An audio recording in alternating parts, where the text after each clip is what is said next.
Salam, selamat pagi saudara sekalian. Pada video ini kita akan mencoba belajar di dalam subdivisi dari teologi kontemporer, yakni saya akan mengajak saudara untuk melihat secara garis besar dari apa yang disebut teologi liberal itu. Teologi liberal itu. Kita akan mencoba memahami ini walaupun mungkin hanya bersifat sekilas pandang mengenai teologi liberal. Nah, saudara sekalian, seperti kita ketahui bersama bahwa teologi liberal itu muncul pada sekitar abad 19, dan kita sudah mulai dengan mencoba melihat ada beberapa pemikir utama dari teologi liberal itu. Namun sebelumnya kita akan melihat dulu apa yang menjadi pikiran-pikiran utama dari yang disebut teologi liberal itu. Ada beberapa istilah yang perlu diklarifikasi yang dikaitkan dengan teologi liberal, antara lain misalnya adalah liberalisme dan teologi liberal. Liberalisme dan teologi liberal. Secara sederhana kita memahami bahwa istilah liberal itu memang diindikasikan kepada sebuah semacam fenomena cara berpikir masyarakat Eropa pada abad 19 di mana sebagai reaksi terhadap situasi era itu, yaitu situasi di mana pemikiran-pemikiran teologi gereja itu begitu berwenang, demikian juga berkembangnya rasionalisme pada waktu itu, maka liberal atau pemikiran liberalis itu boleh dipahami sebagai sebuah cara pandang untuk menentukan sikap sendiri di dalam menentukan kebenaran itu secara merdeka, secara bebas, gitu ya. Itu liberal. Nah, pada waktu pemikiran itu menjadi mengental sedemikian rupa, mengkristal sedemikian rupa, maka muncullah ismenya, muncullah faham yang disebut liberalisme. Itu lebih bersifat sebuah kondisi yang lebih membaku di dalam pola pikir itu. Liberalisme sudah menjadi semacam keyakinan, pandangan, sebuah isme mengenai bahwa kebebasan berpikir itu menjadi sesuatu yang asasi di dalam pola berpikir dan pengambilan nilai itu sendiri. Pemikiran ini kita tahu akhirnya itu akan mempengaruhi juga corak pengembangan teologi di dalam teologi Kristen yang nanti disebut sebagai teologi liberal. Teologi liberal. Jadi teologi liberal adalah sebenarnya teologi Kristen atau teologi yang dikembangkan di dalam konteks kekristenan yang sangat dipengaruhi cara berpikir liberalis itu. Demikian juga gerakan liberalisme itu sendiri itu ternyata memang dicirikan dengan wilayah-wilayah yang berbeda. Misalnya liberalisme Eropa. Liberalisme Eropa itu lebih kepada menaruh perhatian kepada teori-teori dan juga lingkup akademis mengenai nilai-nilai liberalis itu sendiri. Bergerak dan berkembang di ranah teori, pemahaman-pemahaman, abstraksi-abstraksi, dan itu memang banyak terfokus pada dunia akademis. Itu liberalisme di Eropa. Sedangkan liberalisme di Amerika itu lebih memberikan perhatian kepada fungsi dari gerakan itu sendiri, fungsi dari cara berpikir itu sendiri.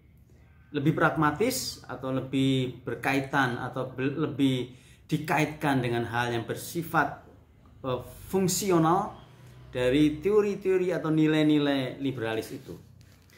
Sedangkan nilai yang ketiga adalah liberalisme dalam dunia berkembang. Dunia ketiga, liberalisme pada wilayah dunia berkembang atau dunia ketiga, di mana pada umumnya dunia berkembang atau dunia ketiga ini lebih mempergunakan nilai-nilai gerakan liberalisme itu lebih bersifat instrumentalis. Artinya dunia berkembang lebih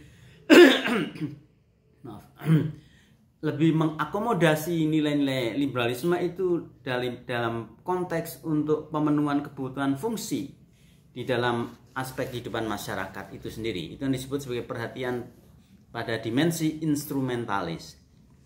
Nah, sekarang yang berikutnya kita melihat apa itu spirit liberalisme itu sendiri.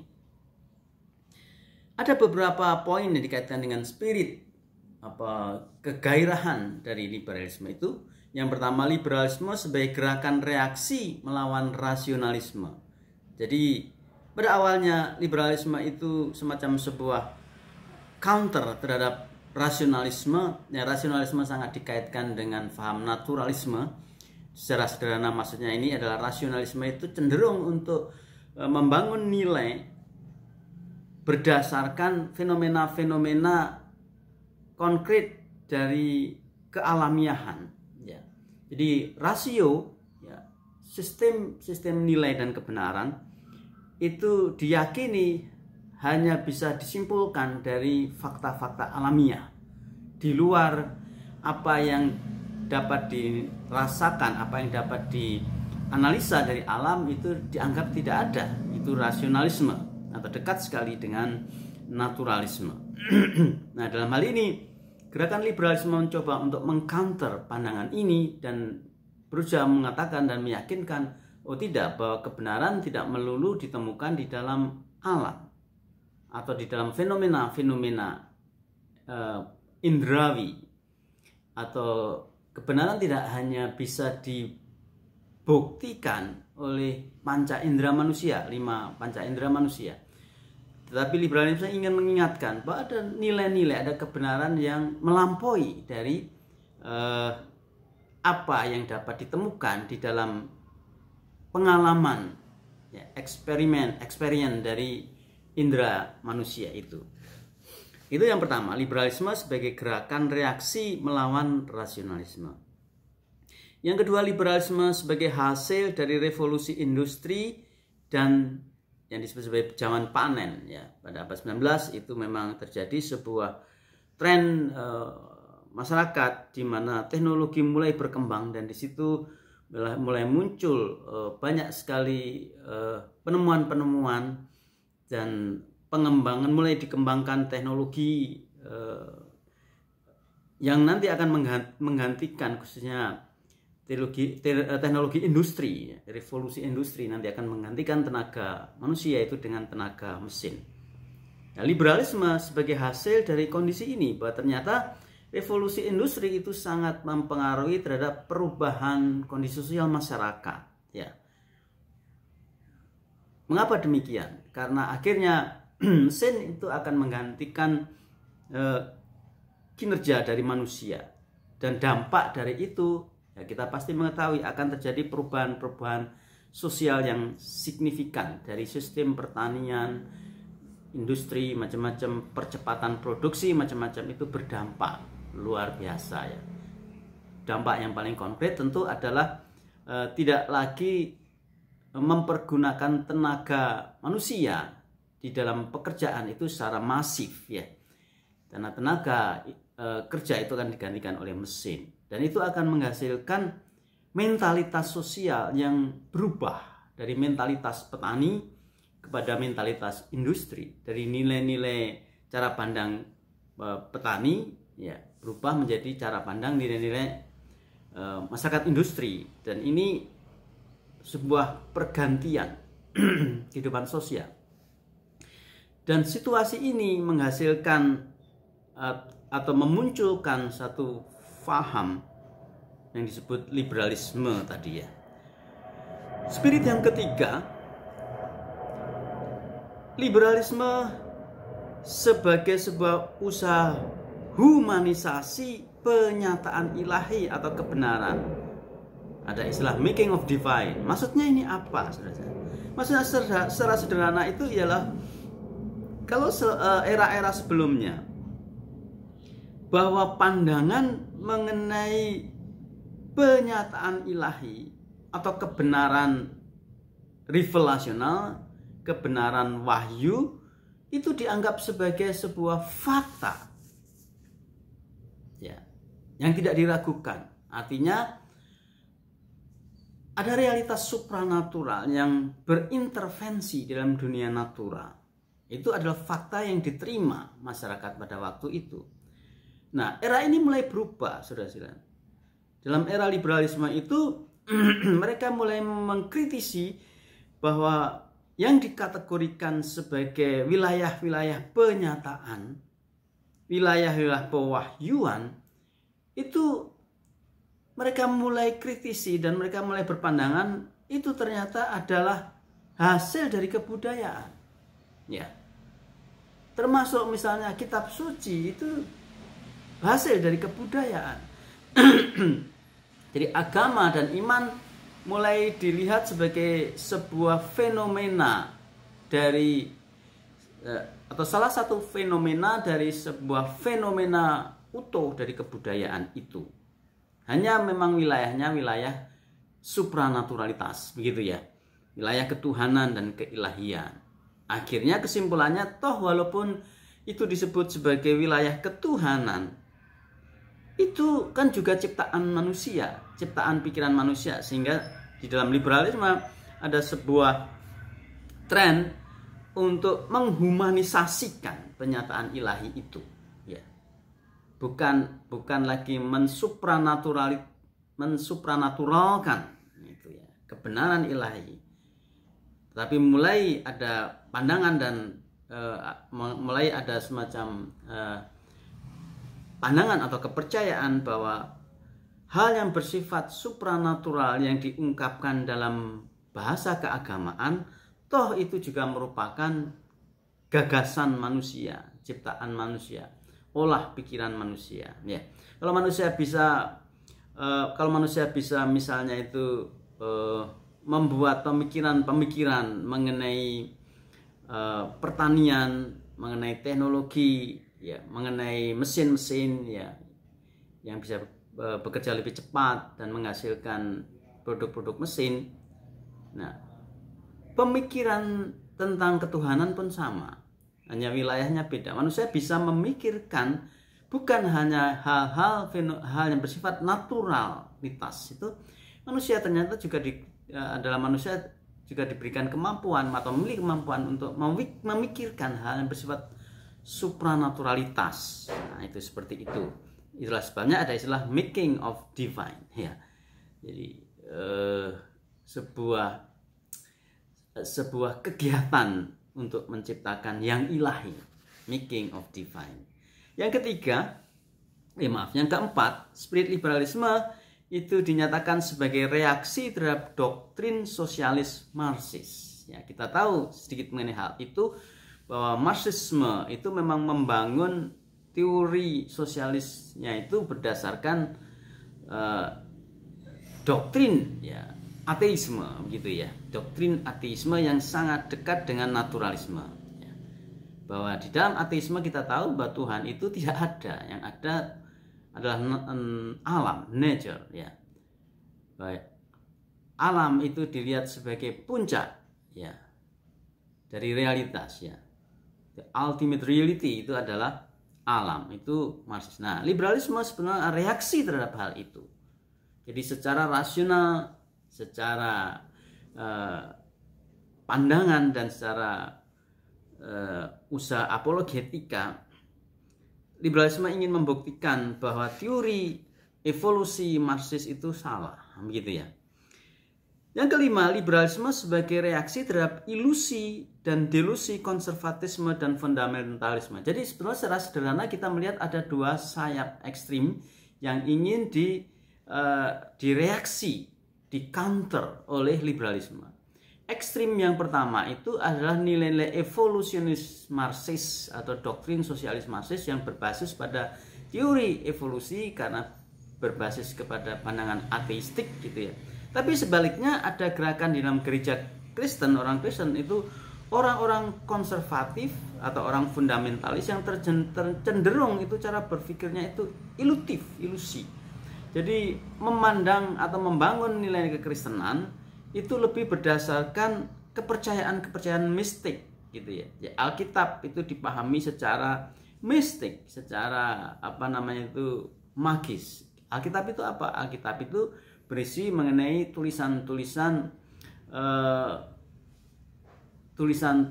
sakti semacam itu, sehingga ada tren di sini orang-orang yang konservatif, orang fundamentalis, walaupun mereka percaya Tuhan tapi cara mereka memperlakukan firman Tuhan itu keliru ya. Jadi firman Tuhan tidak dipahami secara proporsional dengan langkah-langkah penafsiran yang seharusnya seperti kita pahami di dalam teologi ya, sistem-sistem hermeneutika yang bertanggung jawab, tetapi melihat Alkitab sebagai buku yang berisi tulisan-tulisan sakti ya. Di dalam hermeneutika itu sering disebut pandangan ini sering disebut dengan istilah biblisistik ya. Bukan biblical tapi biblisistik. Bagaimana memperlakukan Alkitab itu secara mistik ya, itu yang disebut sebagai cara pandang yang ilusionis atau mungkin cara berpikir yang ilusionis dan delusionis ya. Jadi orang-orang Kristen kelompok ini lebih cenderung mengembangkan ilusi-ilusi ya. Ilusi-ilusi ya. Seperti hidup di dalam bayangan-bayangan atau mimpi-mimpi semacam itu. Nah, ilusi-ilusi ya. Nah, itu yang di counter oleh kaum liberal itu ya. Nah, berikutnya saudara sekalian, itu di dalam teologi liberal sendiri ada beberapa figur yang dinyatakan sebagai figur utama dari pemikiran teologi liberal itu. Yang pertama itu adalah seorang bapak yang disebut sebagai Friedrich Daniel Ernst Schleiermacher. Friedrich Daniel Ernst Schleiermacher hidup 1768 sampai 1834. Sering disebut dengan istilah Schleiermacher. Yang kedua itu adalah Albert Ritschl. Albert Ritschl 1822 sampai 1889. Yang ketiga itu Carl Gustav Adolf von Harnack. Carl Gustav Adolf von Harnack 1851 sampai 1931. Dan tokoh yang keempat adalah Walter Rosenbusch. Walter Rosenbusch 1861 sampai 1918. Oke. Nah, saudara sekalian, ini adalah materi yang besar-besar sekali ya, memang sangat tidak mungkin untuk bisa mengetahui pemikiran-pemikiran para tokoh ini. Tentu ada kendala-kendala yang sangat mendasar, terutama pada masalah prime resources-nya. Bagaimana kita mendapatkan sumber-sumber pertama, narasumber yang pertama dari pemikiran para tokoh ini. Yang kedua juga ada kendala bahasa ya, karena tulisan-tulisan mereka itu memang tidak ditulis dalam bahasa Inggris ya. Bahasa Inggris pun cukup banyak memberikan kesulitan, dan juga konteks dan zaman yang berbeda. Jadi ada banyak kendala yang saya merasa tidak memungkinkan kita bisa menguasai pemikiran para tokoh ini, apalagi keempat tokoh ini. Namun demikian, sebetulnya ada banyak referensi yang setidaknya menolong kita sedikit memahami atau mengenal pemikiran-pemikiran para tokoh teologi liberal itu. Ya, tentu bukan dari sumber pertama. Sudah saya katakan tadi, kita mengalami kendala itu, tapi kita bisa menemukan sebetulnya referensi-referensi atau tulisan-tulisan, pikiran-pikiran, pandangan-pandangan yang dikaitkan kepada tokoh-tokoh ini. sehingga setidaknya mungkin kita akan mendapatkan sumber-sumber keberapa, ketiga, keempat dan sebagainya itu untuk bisa memahami para tokoh ini. Nah, saudara sekalian, yang pertama kita akan melihat dulu tokoh yang pertama di dalam teologi liberal, yakni Schleiermacher. Nah, dari referensi dapat kita menemukan gambaran sekilas mengenai Schleiermacher ini. Yang pertama adalah berkaitan dengan latar belakang Schleiermacher. Siapakah Schleiermacher? Ya, ini ada beberapa penjelasan singkat mengenai hal itu. Schleiermacher adalah anak dari seorang rohaniawan yang sangat pietis. Pietis itu apa, saudara-saudara? Pietis adalah satu gerakan. Ya, itu sebenarnya berasal dari kata pions dalam bahasa Latin. Artinya pietis itu suci, gitu ya. Itu adalah gerakan yang muncul di kalangan kaum Lutheran di Jerman, gitu tuh ya. Bahwa pasca reformasi itu ternyata kehidupan jemaat gereja Kristen itu tidak mengalami perubahan yang signifikan. Lalu dalam konteks ini muncullah beberapa orang yang berusaha untuk mempelajari Alkitab dan mulai untuk dalam tanda petik itu mengusahakan hidup yang sesuai Alkitab. Gitu. Nah, itulah sebabnya mereka itu pada awalnya diejek-ejek sebagai orang yang aneh, ya, karena orang Kristen tidak minum dan sebagainya, macam-macam ya, contoh sederhananya. Mereka sangat menekankan kelahiran baru secara pribadi dan kesalehan pribadi. Ya, nanti ada sejarah sendiri di dalam paham pietisme itu, kita bisa belajar dalam sejarah gereja. Nah, Schleiermacher itu adalah anak dari rohaniawan yang sangat pietis. Jadi ayahnya adalah seorang pietis, ya, yang sangat saleh, gitu ya. Namun akhirnya dia menolak pietisme yang rendah. Ya. Apa yang dimaksud pietisme yang rendah? Pietisme yang rendah di sini maksudnya adalah orang-orang Kristen yang memang itu memberikan keprihatinan terhadap kehidupan orang Kristen, tetapi nilai-nilai imaninya, kepercayaannya itu dinilai rendah, ya, karena mereka tidak mempergunakan akal budi mereka secara semestinya, dan mereka hidup di dalam kesalehan yang tidak didasari kepada sebuah proses pemahaman Alkitab yang semestinya. Itu yang dimaksud menolak pietisme yang rendah. Namun akhirnya Schleiermacher itu menjadi sangat pietis. Nah, itu ya, kritis terhadap pietisme, tapi akhirnya menjadi sangat pietis. Yang kedua, Schleiermacher dia kuliah di Halle, menjadi pendeta rumah sakit di Berlin, dan sangat dipengaruhi romantisme. Romantisme itu apa? Romantisme juga sebuah faham, ya, filsafat yang berkembang di abad modern, di mana secara garis besar, secara sederhana, romantisme itu adalah sebuah tren kecenderungan untuk sangat mengagumi keberadaan manusia itu sendiri.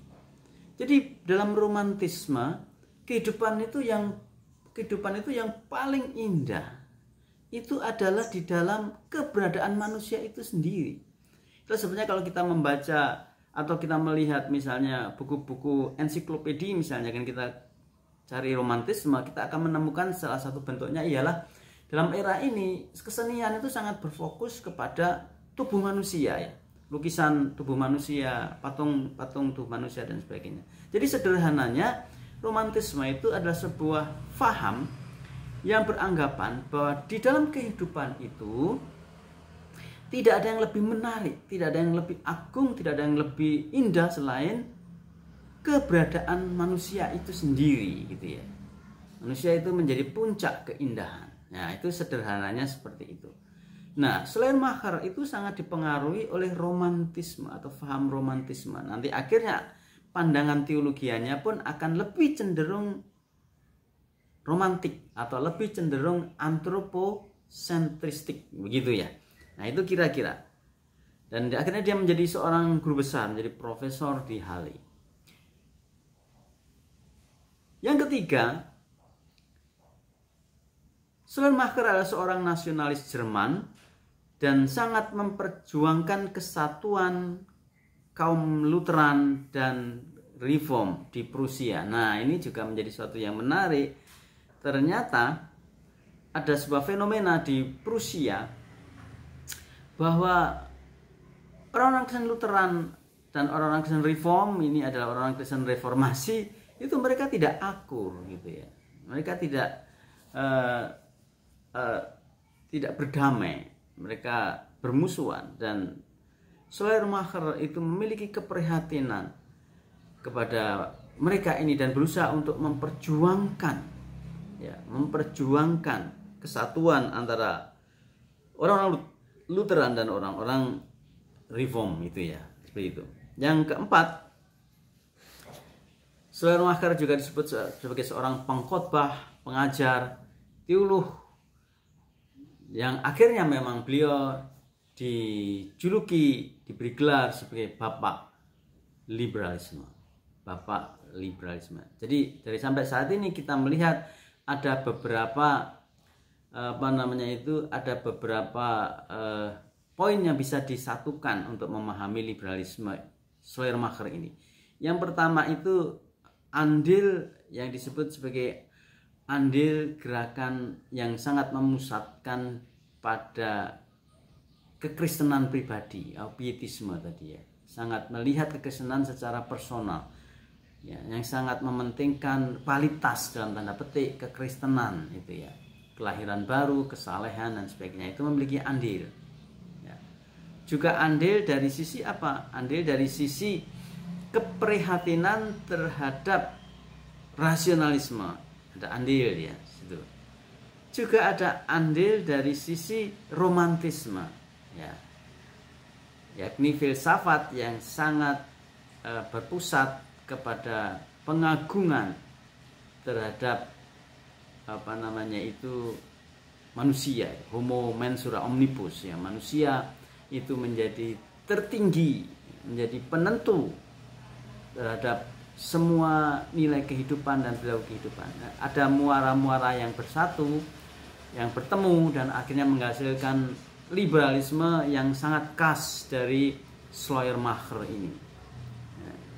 Sehingga nanti kita menemukan bahwa Schleiermacher disebut sebagai Bapak Teologi Liberal. Nah, karya-karyanya ini sudah diterjemahkan dalam bahasa Inggris tentu adalah yang pertama itu On Religion, Speak to its Cultural Despairs 1799. Yang kedua, Outline of Critique of Previous Ethical Theory 1803, dan Brief Outline of the Study of Theology 1811, dan The Christian Faith 1812 ya. Dan juga ada beberapa karya terkait dengan Schleiermacher yang bisa kita koleksi, misalnya adalah tulisan dari Karl Barth, From Rousseau to Ritschl 1959, A Chapter on Schleiermacher. Richard Niebuhr, Schleiermacher to Christ and Religion. Nah, itu buku-buku yang ditulis oleh Niebuhr dan juga Barth yang dikaitkan dengan Schleiermacher. Sekarang kita coba melihat pelan-pelan dasar dari pemikiran Schleiermacher yang disebut sebagai Bapak Teologi Liberal itu ya. Apa saja yang menjadi poin dari pemikiran Schleiermacher ini? Dasar-dasar pemikiran teologi Schleiermacher dirincikan secara garis besar sebagai berikut. Yang pertama itu kekristenan sebagai agama. Kekristenan sebagai agama. Apakah kekristenan bukan agama, itu juga sebuah diskusi yang penting untuk dikaji gitu ya. Jadi bagi Schleiermacher, kekristenan itu agama. Nah, di awal ini kita mencoba untuk memahami posisi sebagaimana pandangan para sosiolog agama itu. Agama itu sebenarnya lebih dipahami sebagai bagian dari kebudayaan manusia. Ya, seperti yang sudah disinggung tadi, di dalam kebudayaan manusia itu ada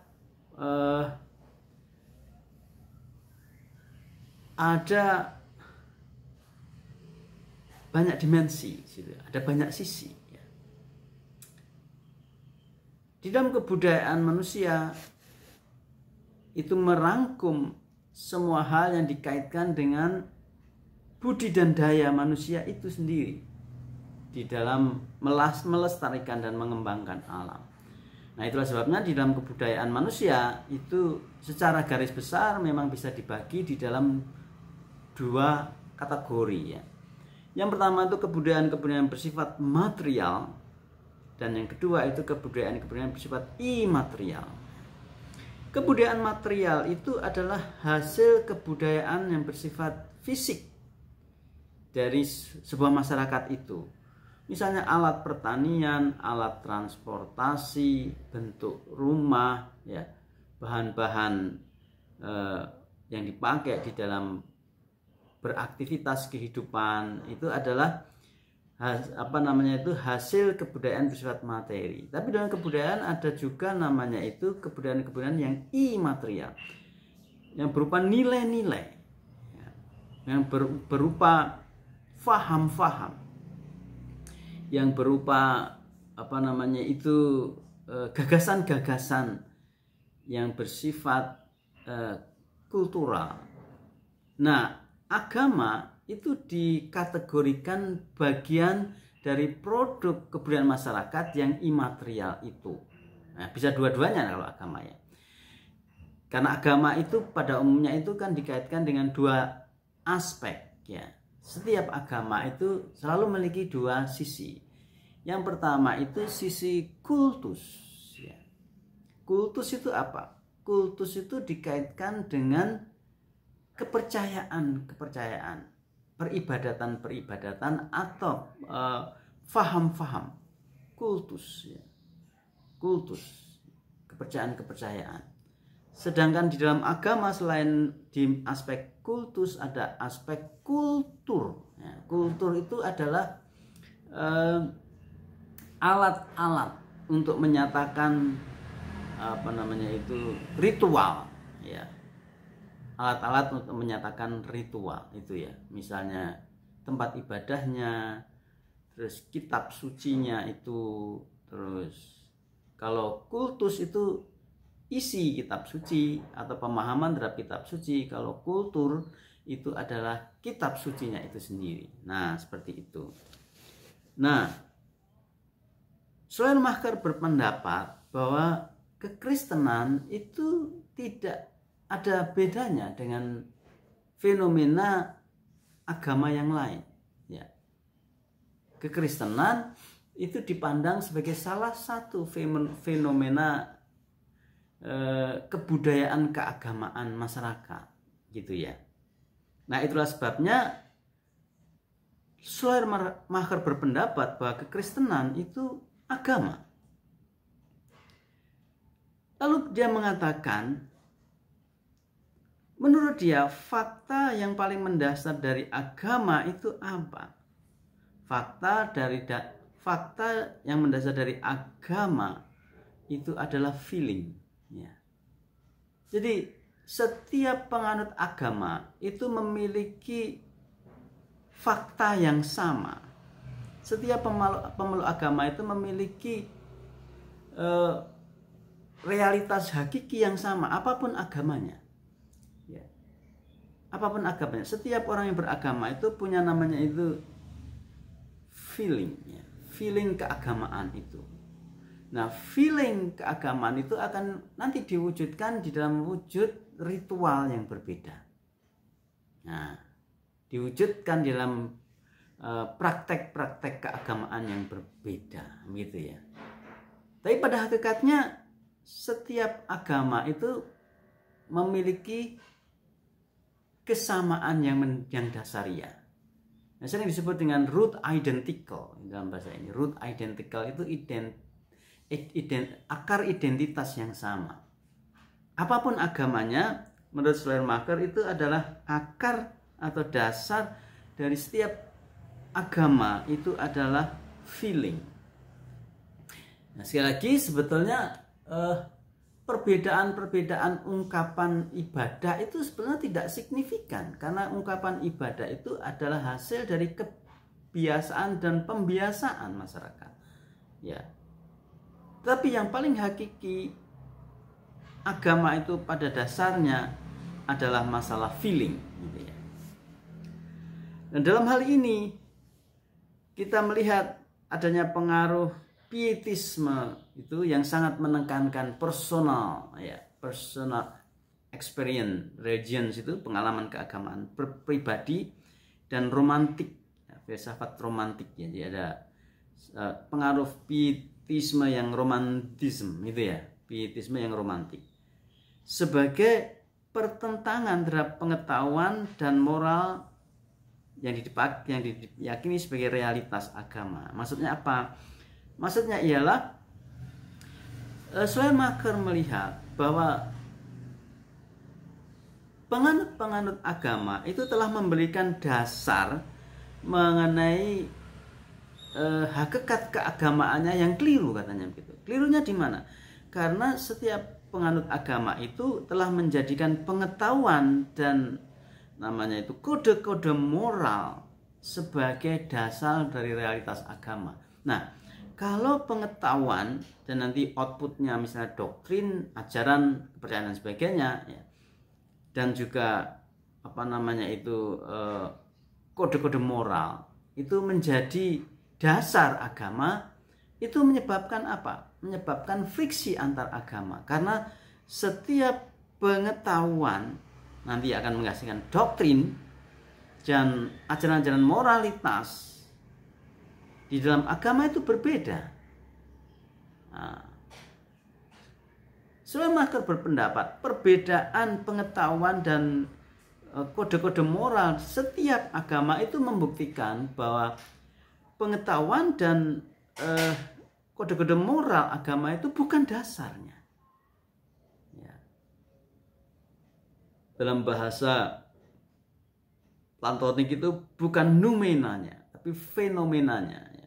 Itu sebabnya kalau agama diperhadapkan kepada apa namanya itu dasar pada doktrin dan aturan-aturan moral, pasti akan bertentangan. Nah, dampaknya apa? Dampaknya ialah terjadi permusuhan. Ya, contoh yang paling real yang tadi, bagaimana Schleiermacher memberikan keprihatinan terhadap apa namanya itu adanya apa namanya itu sengketa antara kaum Lutheran dan kaum Reform di Prusia. Itu membuktikan itu baru ini di Kristen sendiri aja sudah terjadi konflik yang berdasarkan apa? Pengetahuan dan moral, ya, yang berbeda. Itulah sebabnya liberalisme itu menegaskan, atau Schleiermacher menegaskan, kita harus deliberate, kita harus dibebaskan dari situasi itu. Situasi apa? Situasi yang terbelenggu oleh pengetahuan dan moral agama, dan mencoba membangun atau mencoba menemukan hakikat yang paling hakiki dari agama, bukan pada pengetahuan, bukan kepada moral, tapi kepada feeling, ya, feeling beragama. Nah, ini menjadi menarik. Yang kedua, pengertian kekristenan sebagai agama adalah agama sebagai feeling adalah kesatuan dengan the whole. Nah, ini perhatikan, ini menjadi menarik. Schleiermacher itu mengidentifikasi Allah itu sebagai the whole. The whole itu artinya sederhana adalah yang yang menyeluruh ya, yang menyeluruh, yang keseluruhan itu the whole ya. Allah itu bukan person tapi the whole katanya ya. Lalu agama yang hakikatnya pada feeling itu ialah pada intinya adalah masalah kesatuan manusia dengan the whole ini. Kesatuan manusia dengan yang paling menyeluruh ini ya. Mungkin contoh ini saya kurang tahu apa tepat ya, misalnya kalau saya memegang sebuah air dalam air mineral ya, air mineral, saya mengatakan air mineral itu, maaf itu saya pakai merek Aqua ya, Aqua ya, terkenal Aqua ya. Saya mengatakan air ini Aqua. Mengapa saya mengidentifikasi air ini sebagai Aqua? Karena ternyata dalam pikiran saya itu sudah dalam pikiran saya itu sudah terpola, sudah terbentuk bahwa air dalam gelas yang bertuliskan Aqua itu adalah air Aqua ya. Diidentifikasi sebagai air Aqua.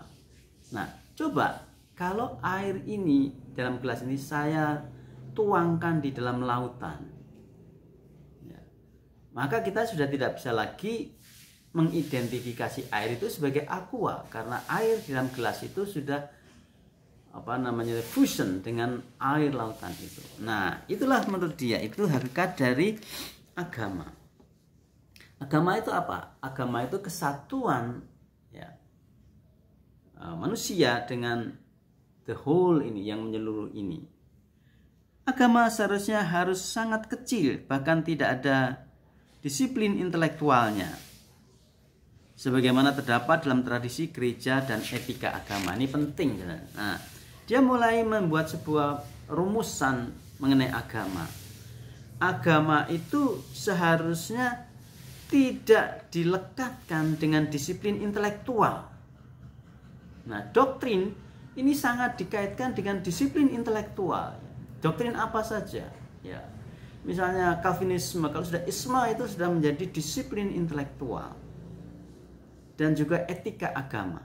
Ya, menurut Schleiermacher, agama itu tidak boleh dikaitkan atau dikecilkan dengan disiplin intelektual ini dan juga etika agama. Agama harus diliberasi dari kungkungan disiplin intelektual yang secara sederhana akhirnya itu maksudnya adalah doktrin itu, sehingga itu mengkerdilkan agama, sehingga boleh dikatakan doktrin itu kalau tidak hati-hati justru mengkerdilkan agama, gitu ya. Nah, berikutnya kita akan melihat sedikit kerangka teoritik dari Schleiermacher. Ya. Ada berapa kerangka teoritik yang penting? Setidaknya ada 2 kerangka teoritik dari Schleiermacher itu. Yang pertama, kerangka antropologis. Kerangka antropologis ya. Apa yang dimaksud dikaitkan dengan kerangka antropologis ini? Ada 3 poin. Yang pertama, asumsi bahwa setiap individu akan menemui pengetahuannya sendiri melalui kehadiran orang lain. Kebutuhan untuk mengetahui dan mengekspresikan diri, komunitas dan komunikasi acara mencapai pemahaman tentang moralitas. Nah, ini maksudnya bagaimana? Dia mulai mencoba untuk melihat di dalam konteks mulai munculnya tren individualisme itu, bahwa ternyata manusia itu akan mendapatkan pengetahuannya yang orisinilnya sendiri melalui komunitasnya. Karena komunitas yang di dalamnya ada komunikasi itu cara untuk mencapai pemahaman moral yang sejati. Jadi mesti dia sangat menekankan komunitas itu ya. Yang kedua, olah individu manusia adalah dorongan dari agama alami sebagaimana dorongan nilai estetik, sains dan moral alamiah. Kesadaran diri terolah melalui usaha untuk menemukan komunitas keagamaan. Nah, ini menjadi penting.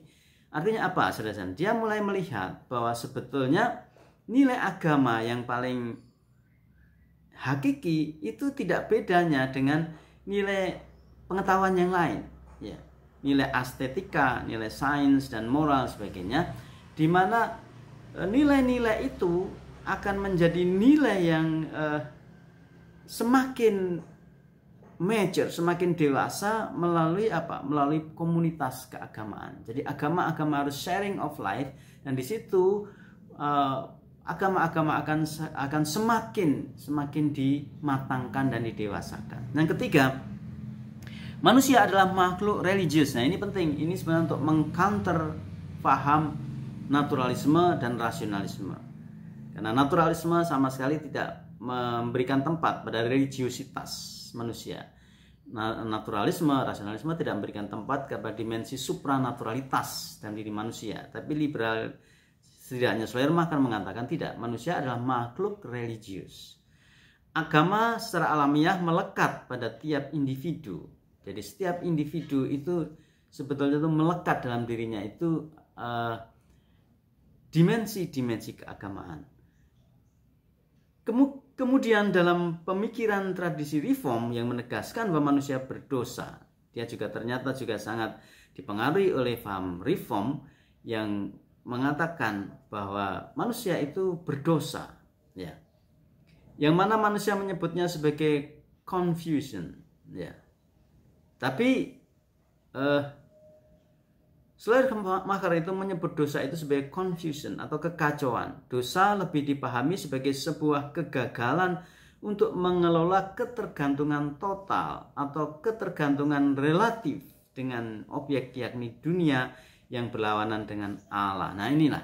Jadi manusia itu tetap makhluk religius, dan di dalam pandangan, di dalam terang ajaran reform, manusia itu berdosa, itu ya. Tapi dosa itu dalam pandangan Schleiermacher dipahami sebagai konfusi, sebagai sebuah kekacauan. Dosa itu apa? Kekacauan. Kekacauan dalam hal apa? Kekacauan dalam hal manusia gagal untuk mengelola ketergantungan yang total, ya, dan ketergantungan yang relatif.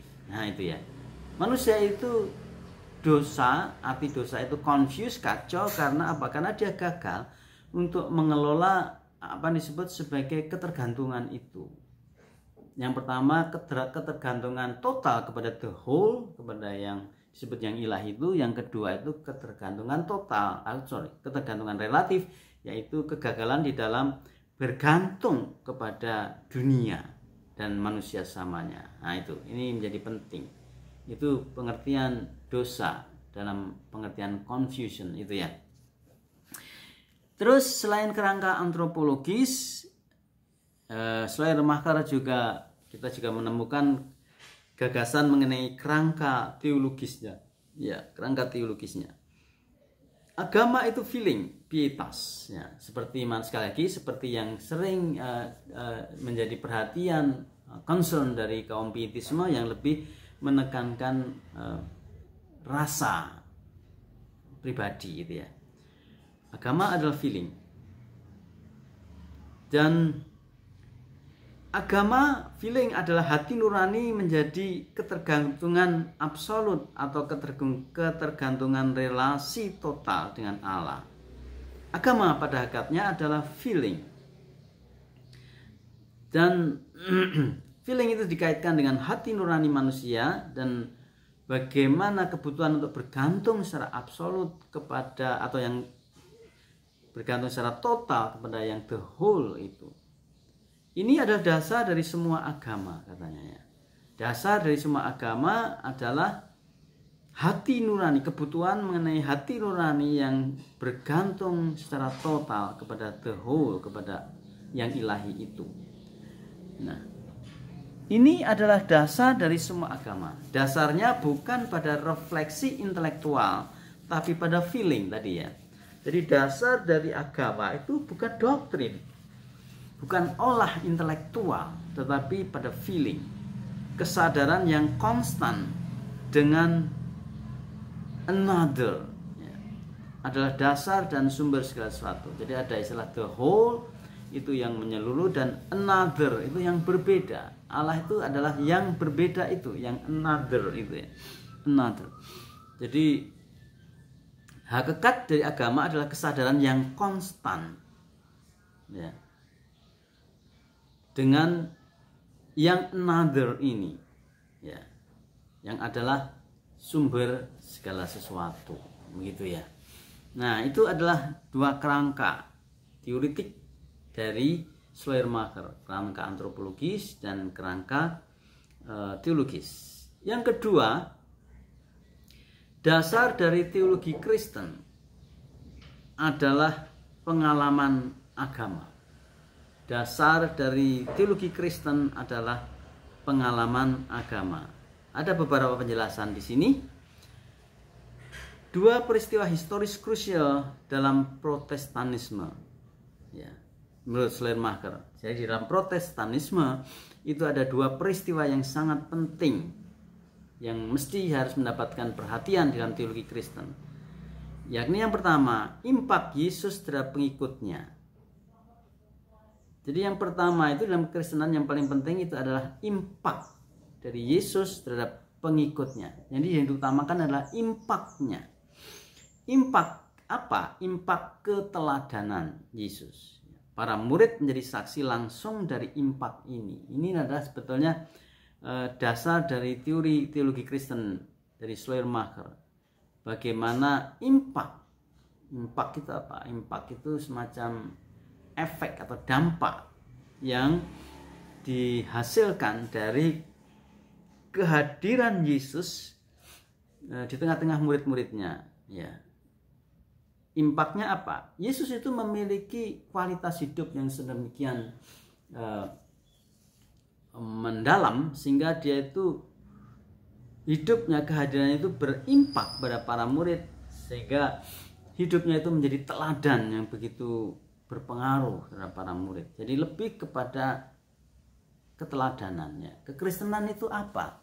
Iman Kristen itu apa? Iman Kristen pada dasarnya adalah hal bagaimana kehidupan Yesus itu memberikan teladan yang begitu nyata kepada para murid. Poinnya kepada keteladanan, ya. Poinnya kepada keteladanan. Nah, yang kedua, pada reformasi Protestan. Jadi Kristenan yang kedua itu bisa dilihat dasar dari teori Kristen yang kedua itu selain impak Yesus terhadap para murid adalah reformasi. Reformasi Protestan itu memproduk esensi Protestanisme. Perhatikan ini ada istilah isme Protestanisme. Jadi kekristenan Protestan itu sebetulnya sangat dipolakan oleh reformasi Protestan. Nah, dalam hal ini maksudnya bahwa ternyata reformasi ini lebih dikaitkan sebagai momentum intelektual tertentu, ya, sebuah counter intelektual dari para reformator kepada intelektual gereja. Pada waktu ada dua intelektual yang beradu, intelektual gereja dan intelektual para reformator itu, ya. Sekali lagi kata intelektual itu dipahami sebagai apa? Sebagai olah akal budi manusia untuk memproduk doktrin, ya. Sehingga Protestanisme itu sendiri mesti harus dikritisi karena Protestanisme tidak bisa dipisahkan dari reformasi, reformasi Protestan, ya. Jadi kalau sekarang itu ada kekristenan yang dikategorikan sebagai Kristen Protestan, itu harus dikritisi. Karena apa? Karena perjuangan-perjuangan dan nilai-nilai Protestan, nilai reformasi itu sangat mewarnai Protestanisme itu sendiri. Nah, ini menjadi sangat penting di sini. Saya merasa itu yang menjadi poin dari Schleiermacher itu. Nah, itu adalah dua peristiwa penting menurut Schleiermacher yang dikaitkan dengan kekristenan Protestan itu. Yang ketiga, yang berikutnya Apa yang menjadi definisi kekristenan menurut Schleiermacher? Kekristenan didefinisikan sebagai iman monoteistik, tipe teleologis agama. Apa itu kekristenan? Kekristenan itu lebih dipahami, diidentifikasi sebagai iman yang bersifat monoteistik yang ada di antara iman-iman yang lain yang non monoteistik, ya. Dan tipenya itu teleologis. Tipenya itu kekristenan itu adalah melihat hidup sebagai yang bersifat menuju kepada tujuan. Ya. Di dalam kekristenan ada satu titik yang akan dicapai, yang harus dicapai, yaitu sifat teleologis. Untuk membandingkan mungkin filsafat teleologis itu bisa dikontraskan dengan filsafat cyclic, ya. Kalau filsafat cyclic itu berpandangan bahwa hidup itu bersifat circle, ya, memutar, ya. Dia akan memutar terus memutar. Tapi kalau teleologis itu sejarah itu menuju kepada satu titik, yaitu disebut sebagai karakteristik Kristen itu. Kekristenan didefinisikan hal yang bersifat bertipe teleologis. Kekristenan menjadi berbeda karena melengkapkan makna penebusan dalam diri Yesus. Ya, keunikan Kristen itu ialah apa? Walaupun pada dasarnya itu kekristenan sebetulnya adalah fenomena agama, tapi menjadi unik. Ya. Karena apa? Karena kekristenan itu melengkapkan pandangan itu dengan penebusan yang berpusat pada Yesus. Itu yang membuat kekristenan berbeda. Posisinya menegaskan sebagai ahli perbandingan agama. Maksudnya di sini Schleiermacher memposisikan dirinya sebagai ahli perbandingan agama. Sebetulnya pada hakikatnya agama itu sama, itu dasarnya pada feeling tadi, ya, rasa, bukan pada intelektual dan moral. Tapi kekristenan itu memiliki keunikan perbedaan karena kekristenan itu melengkapkan pandangan agamanya itu dengan pemusatan pada penebusan Kristus. Penekanan pada monoteistik kekristenan bukan berarti menegaskan finalitas kekristenan. Nah, ini penting, ya. Jadi monoteisme Kristen itu hanya salah satu sistem keagamaan, pola kepercayaan dari sistem-sistem keagamaan yang lain. Jadi monoteisme Kristen tidak otomatis menegaskan finalitas kekristenan dan juga tidak menegaskan finalitas Kristus, gitu, ya. Posisi ini mengukuhkannya sebagai bapak liberalisme, gitu, ya. Jadi walaupun kekristenan itu memiliki perbedaan, perbedaannya bahwa kekristenan itu adalah bersifat monoteistik dan juga lebih ditambahkan, dilengkapkan dengan pemusatan Kristus, penebusan Kristus, tetapi monoteisme Kristen dan posisi Kristus dalam kekristenan itu tidak berarti final, gitu, ya. Itu sebabnya pandangannya disebut liberalisme. Nah, berikutnya struktur imannya bagaimana? Struktur imannya 3 level hati nurani menurut Schleiermacher. Di manusia itu memiliki 3 level hati nurani. Yang pertama itu derajat level binatang yang berkaitan dengan naluri, ya. Itu menempatkan manusia tiada bedanya dengan dunia ini, ya. Tidak ada pembedaan antara self dan world. Itu adalah derajat yang pertama. Derajat pertama itu ialah pada waktu tidak ada pembedaan, tidak ada kesadaran perbedaan antara self dan world, ya. Itu diidentifikasi seperti binatang. Binatang itu tidak bisa membedakan antara self, diri sendiri, dan dunia, tidak bisa bedakan. Yang kedua itu hati nurani diri, yaitu derajat yang pertama itu adalah lebih bersifat naluriah. Yang kedua itu derajat yang lebih tinggi, itu hati nurani diri. Kesadaran adanya perbedaan dengan diri dan dunia, kemampuan untuk menetapkan posisi dengan dunia, bebas atau ketergantungan pada dunia, ya. Hati nurani diri, kesadaran adanya perbedaan dengan diri sendiri dan dunia, kemampuan untuk menetapkan posisi dengan dunia, bebas dari ketergantungan atau bebas dari ketergantungan pada dunia. Ya. Yang ketiga itu kesadaran ilahi. Kesadaran akan ketergantungan absolut, kesadaran bahwa diri dan dunia bergantung kepada yang mutlak, pada another, yang adalah kebebasan yang absolut. Nah, ini menjadi menarik. Jadi ketergantungan yang pada yang absolut, yang mutlak itu adalah kebebasan yang absolut.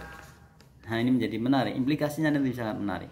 Manusia secara absolut pasif di hadapan the other itu dan aktif di hadapan dunia.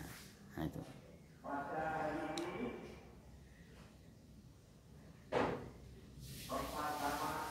Tema dasar teologis dari Schleiermacher adalah perspektif. 3 tema utama Schleiermacher: the self, world, dan dunia. Yang ketiga, diskusi singkat atas Schleiermacher dan pandangan terhadap Allah, the other, manusia individu, iman, absolute dependency, dosa, confusion, Kristus, the prime example. Ya, itu adalah hal yang dikaitkan dengan Schleiermacher.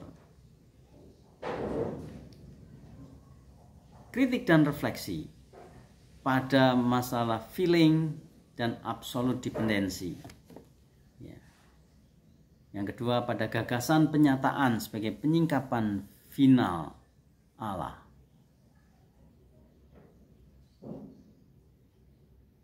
Yang ketiga, pada aspek psikologis dan sosiologis agama dan iman Kristen. Yang keempat, pada otentisitas Alkitab. Yang kelima, pada Christocentric teologi versus pseudo Christocentric teologi. Yang keenam, terang providensi Allah terhadap pemikiran teologisnya. Bagaimana ini bisa didiskusikan lebih lanjut. Yang terakhir itu pengaruhnya pada pemikiran Kristen. Secara teologis, pendekatan antropologi terhadap teologi, pengaruhnya, bagaimana teologi antropologi mulai berpengaruh studi biblika. Pada studi biblika, harmonisasi dan aliran meditasi.